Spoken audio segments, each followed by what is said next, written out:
ইসরায়েলের প্রধানমন্ত্রী Benjamin Netanyahu নিহত কিংবা আহত হয়েছেন বলে দাবি করেছে ইরানের তাসনিম নিউজ এজেন্সি। তবে এই দাবির পক্ষে কোনো প্রমাণ উপস্থাপন করতে পারেনি সংস্থাটি। সোমবার ফার্সি ভাষায় প্রকাশিত একটি প্রতিবেদনে তাসনিম কয়েকটি পরিস্থিতিগত তথ্যকে এক সূত্রে গেঁথে এই দাবি তোলে। এর মধ্যে রয়েছে সম্প্রতি নেতানিয়াহুর কোনো ভিডিও ফুটেজ না থাকা, তার বাসভবনে নিরাপত্তা জোরদারের খবর, জ্যারেড কুশনার ও মার্কিন বিশেষ দূত স্টিভ উইটকফি সফর স্থগিত হওয়া এবং ফ্রান্সের প্রেসিডেন্ট ম্যাক্রোর সঙ্গে নেতানিয়াহুর একটি ফোনালাপের সংবাদ বিজ্ঞপ্তিতে তারিখ উল্লেখ না থাকা। প্রতিবেদনে রুশ মিডিয়ার বরাতে সাবেক মার্কিন গোয়েন্দা কর্মকর্তা স্কট কেক টুইটারের একটি দাবিও তুলে ধরা হয়, যেখানে বলা হয় ইরান নেতানিয়াহুর আশ্রয়স্থলে হামলা করেছে এবং তার ভাই নিহত হয়েছেন।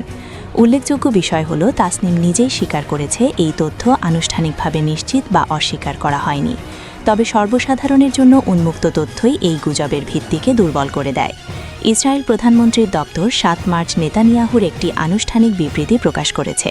৬ মার্চ তিনি বেশেশেবায় একটি হামলার স্থান পরিদর্শন করেছেন।